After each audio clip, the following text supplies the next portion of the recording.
School ഗ്രൗണ്ടിൽ നടന്ന പരിപാടിയിൽ പുതുശ്ശേരി ഗ്രാമപഞ്ചായത്ത് പ്രസിഡന്റ് എൻ പ്രസീത കായികമേള ഉദ്ഘാടനം ചെയ്തു. നമ്മുടെ അധ്യാപകരുടെ ഒരു കഠിനമായ ആത്മാർത്ഥമായ ഒരു പ്രവർത്തനം കൂടിയാണെന്ന് ഈ കുട്ടികളിവിടെ ഈ പരിപാടി നടത്തുന്നത് കാണുമ്പോൾ തന്നെ വളരെ സന്തോഷമുണ്ട്. അതിൻ്റെയുള്ള ഏറ്റവും ആത്മാർത്ഥമായിട്ടുള്ള ഒരു കഴിവ് കുട്ടികളിലൂടെ കണ്ടെത്തി അതിനെ പ്രാപ്തരാക്കി ഗ്രൗണ്ടിൽ എത്തിച്ച് ജില്ലാതലവും അതേപോലെ തന്നെ സ്റ്റേറ്റ് തലവും എത്തിച്ച് അവർക്ക് പ്രോത്സാഹനം കൊടുത്ത് അവരുടെ ഒരു മാതാപിതാക്കളെ ഇവിടെ അധ്യാപകരാണ് അവരുടെ ഏറ്റവും കൂടുതൽ ഇവിടെ എത്തിക്കുന്നതിൽ. പഞ്ചായത്ത് ക്ഷേമകാര്യ standing committee chairman P Sujith അധ്യക്ഷത വഹിച്ചു. Assisi school principal sister Jeena Paul പതാക ഉയർത്തി.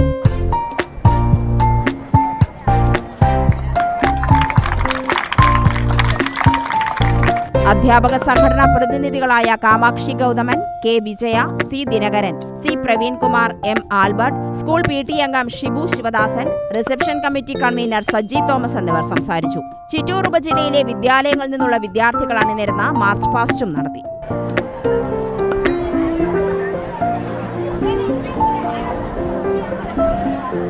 UTV news Palakkad.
കുട്ടികളുടെ